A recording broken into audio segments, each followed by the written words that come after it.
Good morning, students. How are you all? Hope you all are well and fine. Students, this is your Hindi class और आज हम आपकी Hindi reader की book में से लेसन नंबर 6 को पढ़ेंगे। लेसन नंबर 6 है हमारा राष्ट्रीय पशु बाघ।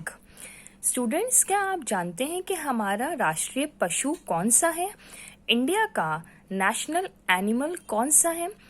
हमारा राष्ट्रीय पशु है बाघ, टाइगर। इंडिया का नेशनल एनिमल है टाइगर।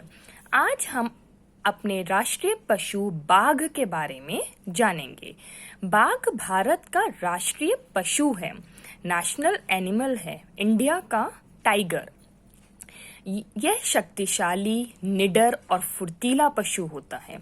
भारत में बाघों की निरंतर घटती संख्या को देखते हुए आज इनके संरक्षण की आवश्यकता है। भारत में लगातार बाघों की जो संख्या है वह कम होती जा रही है। उसके क्या कारण हैं और इनका संरक्षण सरकार कैसे कर रही है, इनकी सुरक्षा सरकार कैसे कर रही है, वह हम इस पाठ में जानेंगे। और अपने राष्ट्रीय पशु बाघ के बारे में भी बहुत सारी जानकारी हमें इस पाठ के माध्यम से मिलेगी। आइए स्टूडेंट्स, पाठ को पढ़ना शुरू करते हैं। बाघ भारत का राष्ट्रीय पशु है। राष्ट्रीय शब्द का अर्थ होता है राष्ट्र का। यह सदैव चौकन्ना रहता है। चौकन्ना शब्द का अर्थ है सावधान।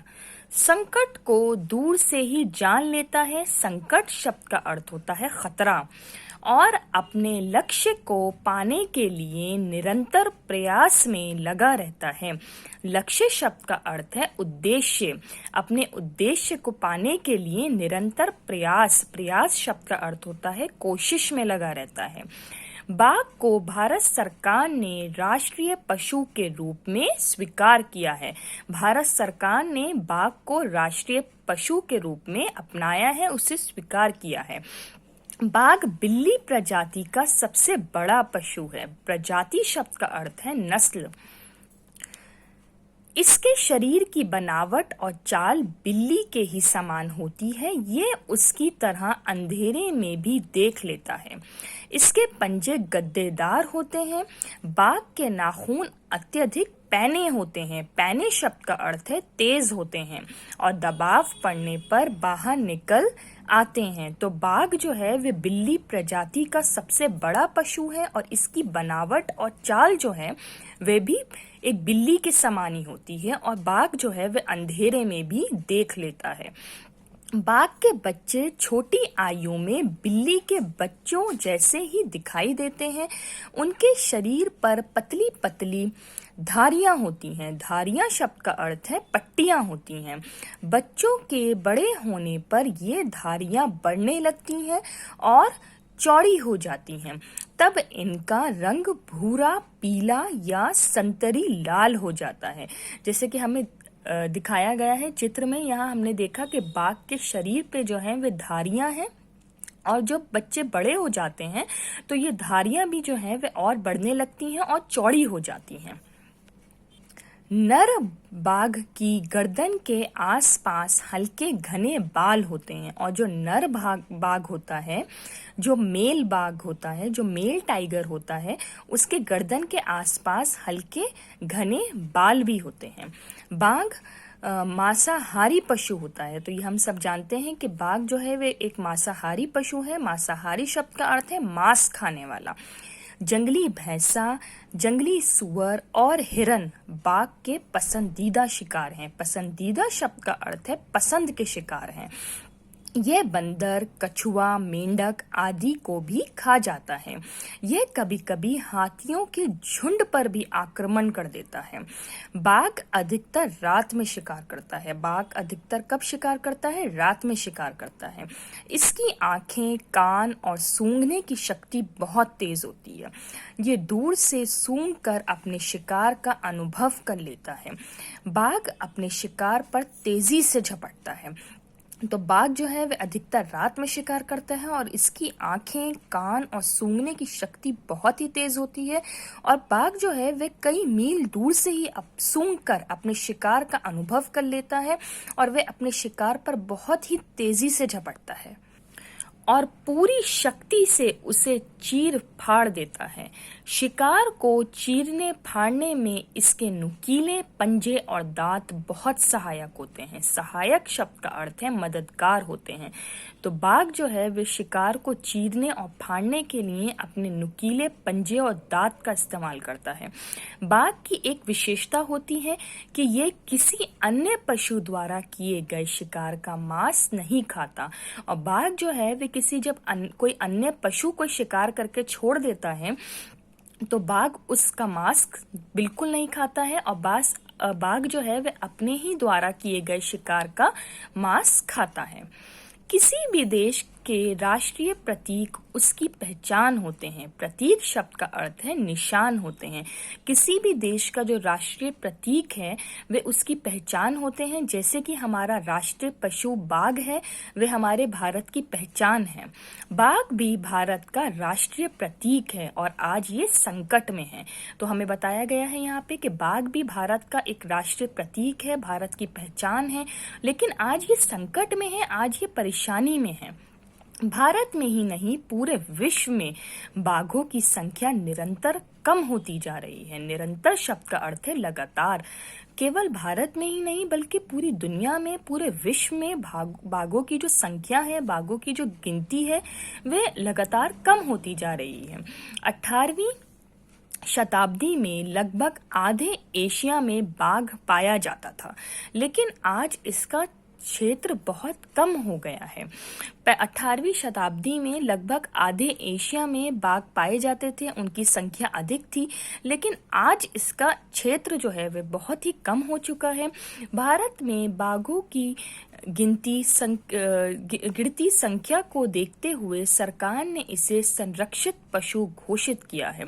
और भारत में बाघों की गिरती संख्या को देखते हुए सरकार ने इसे संरक्षित पशु घोषित किया है। संरक्षित शब्द का अर्थ है सुरक्षित पशु, एक ऐसा पशु जिसकी सुरक्षा हमें करनी है।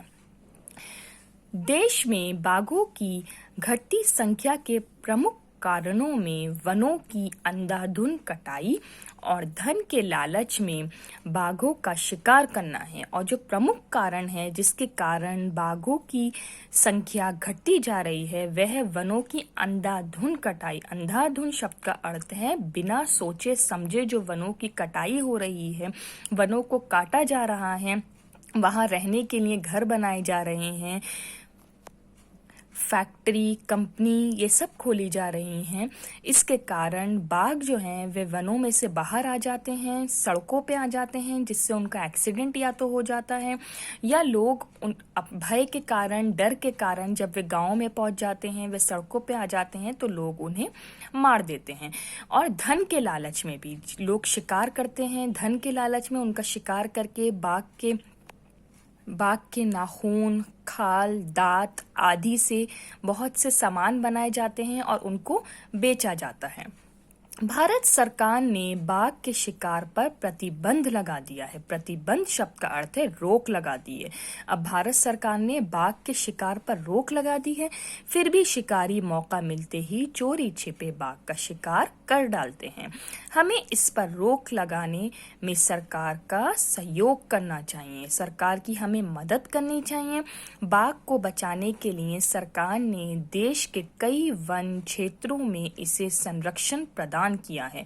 और बाघ को बचाने के लिए सरकार ने देश के कई वनों में इसे संरक्षण प्रदान किया है, इसे सुरक्षा प्रदान की गई है। उत्तराखंड में Jim Corbett national park, Uttarakhand में कौन सा park? Jim Corbett national park. Madhya Pradesh में बांधवगढ़ नेशनल पार्क, राजस्थान में रणथंभौर नेशनल पार्क आदि को बाघ परियोजना में शामिल कर बाघों को संरक्षण दिया जा रहा है। तो ये कुछ पार्क हैं, ये कुछ वन हैं जहां पर सरकार ने बाघों को संरक्षण प्रदान किया है, सुरक्षा प्रदान की गई है। आज प्रत्येक भारतीय का ये कर्तव्य है कि वे बाघ बचाओ आंदोलन में बढ़ चढ़ कर भाग ले, इसका प्रचार प्रसार करे और बाघ के शिकारियों एवं इसकी खाल, दांत, नाखून आदि का व्यापार करने वाले लोगों को पकड़वाने में सरकार की सहायता करे। तो ये प्रत्येक भारतीय का कर्तव्य है कि वे बाघ बचाओ आंदोलन में खुद भी भाग ले, इसका प्रचार प्रसार करे, लोगों को जानकारी दे कि किस प्रकार बाघों की संख्या गिरती जा रही है और हमें उन्हें सुरक्षा प्रदान करनी चाहिए, क्योंकि वे भारत का राष्ट्रीय पशु है, वे भारत की पहचान है, वे भारत का राष्ट्रीय प्रतीक है। जैसे कि हमें यहाँ पे दिखाया गया है कुछ स्लोगन के माध्यम से। यहाँ पे ये बच्चे हमें बता रहे हैं कि हमें बाघ को बचाना चाहिए, बाघ की रक्षा करें, बाघ बचाओ बाघ बचाओ। तो स्टूडेंट्स, ये था हमारा पाठ राष्ट्रीय पशु बाघ, जिसमें हमने अपने राष्ट्रीय पशु, अपने नेशनल एनिमल टाइगर के बारे में, बाघ के बारे में बहुत सारी जानकारी एकत्रित की और हमने ये भी जाना कि बाघों की संख्या किस प्रकार कम हो रही है, इन संख्या का कम होने के क्या प्रमुख कारण हैं और किस प्रकार हम सरकार की सहायता कर सकते हैं और किस प्रकार हम बाघ परियोजना में भाग लेके बाघ को सुरक्षा प्रदान कर सकते हैं और दूसरों को भी इसकी जानकारी दे सकते हैं। स्टूडेंट्स, ये था हमारा लेसन। उम्मीद करती हूँ कि लेसन आपको समझ आया होगा। नेक्स्ट क्लास में हम इस लेसन से रिलेटेड एक्सरसाइज करेंगे। Thank you.